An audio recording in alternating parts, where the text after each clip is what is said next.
same because breath. can I tell you why that's the case?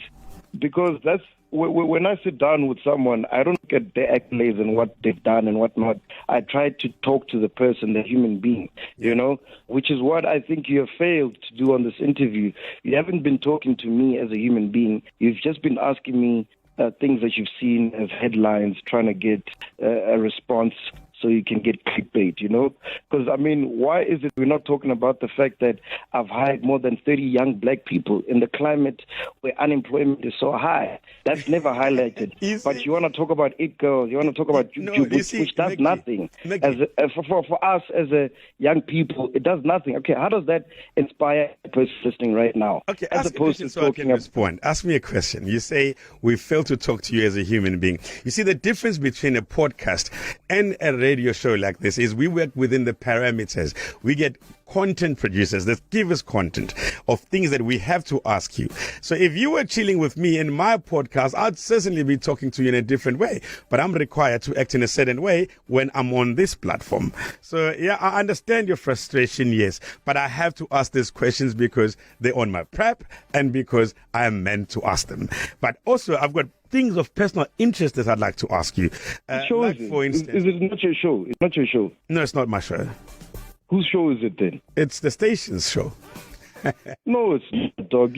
I've worked with you before. You have the final say with everything. Yes, there's a producer who'll give you guidelines of questions to ask, but at the end of the day, you have the final say in what you can ask. No, I don't. And I have no issues. I have no issues with answering all the controversies and whatever. Say. I'll have you. Let me correct that. But I'm also giving you a platform to correct things and perceptions that people hold about you. And I'm asking you these uncomfortable questions so that you may. I don't mind that. I don't mind. I'm saying there needs to be a balance.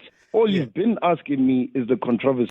There hasn't been a balance. I'm saying, why are you failing to highlight? I'm not failing. I'm actually ticking all the boxes I'm supposed to tick. It's just you are irritated with the questions that I'm asking you. What's the one positive thing you said about the podcast? The one positive thing I said, people that have actually come out stronger from your interaction or being on the podcast. No. They've landed jobs.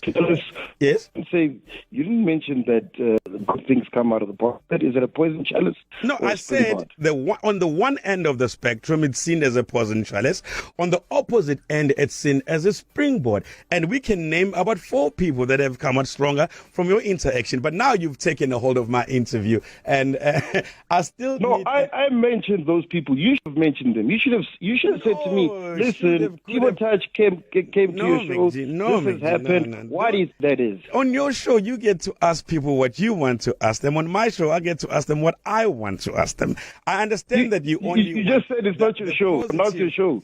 Not your show. The positive highlighted about you. If I highlight the negative, then you act off, which then says to No, I didn't say that. I said there must be a balance. I said since the interview has started, you've just been asking me about all the BS. That's not highlighting. Most of the content about you, MacG, is shocking. And most of the content about you is controversial. So I cannot now suddenly because if you're a chiller, you know that's ask you about things that are to your comfort. Most of every time I see you on a headline, it's something controversial. Whether it's Facebook, whether it's on a newspaper, it's always controversial. So naturally, the interview with you will be about the things that actually bring attention here to you. And that's where I'm saying that's where you're missing the point. I said earlier in the interview, it's a narrative people are trying to push. And it's a narrative. With you. I even said you said you're a chiller. If you're a chiller, you would know that that's not what the show is about. Hence, numbers don't lie. Week in, week out, people tune into the show because it's not about that. So, they don't tune into the 5-minute clips that you are seeing and the headlines that you are reading, which don't bring context to what the show is about. What and I'm saying right now, you've got a platform. Get to see that clip for a minute, and now I represent them. I don't represent myself because I know for a fact, I just told you, I see a lot of myself in you because I resonate with you. But the million listeners are maybe the people that you're describing, and they want their pound of flesh, and they want to know, MacG, why are you always acting about it girls? And so then, as their voice, I will ask you this question. It's not about me. So, okay, let me ask you It Girls question. You've been wanting to ask me that the whole time. I have no issue against It Girls. If you listen to the show, I said I have an issue about people that are in public and lie and portray a certain image when they are not when they're not telling the truth. So it's not a gender thing. It's not a It Girl thing. Last week, Casper Nyovese was found out that he doesn't own Billy Atto. That's what I'm against. I'm against people like him coming out and saying, I own this, I'm an entrepreneur, I'm a billionaire and whatever, when behind the curtains, they are not. It's owned by a white guy. That's what I'm about. Telling the truth. I'm in the business of telling the truth. So if you want to label as me hating It Girls, then so be it. But I'm just saying, as an It Girl, don't come out and say, this is how I'm getting my money, when back at the ranch, you are sleeping with men. That's all I was saying. Let's just be honest and own your truth. Yeah, 100%. No, I agree with you mostly, but you also must agree that we work ngendlela ezihlukile, and also I represent a million other people that you maybe would label as naive, but I have to still again be their voice and ask you these things. But this has been a pleasure having you. Listen, I think you misunderstood me. I have no issue with you asking me the controversies and whatever. I mean, that's bound to happen. My issue is that your platform is huge, bro. You've got people that are listening who've never watched my show. Now you're pushing a narrative that I told you is an agenda against me, but yet you are fueling that narrative, which is what I'm against. I'm like, oh, cool, talk about that, but also talk about the 30 people, young black people that have employed in the climate the country is in. Also talk about all the good things that we've done, the fact that we've got a female podcast, but yet I hate females. You know what I'm saying? Yeah. That's what I'm saying. No, I feel for you, bro. I've been misconstrued. I've been misunderstood.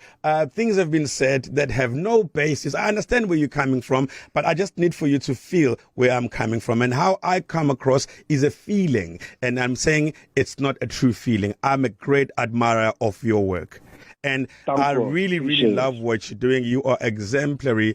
Wena muntu ophakamisa uvukuzenzele. Get up and do things for yourself as a youth. You can't complain about unemployment. You are created employment. You're employing people. You're creating a platform for a voice of the youth. And I'm a big admirer of your work.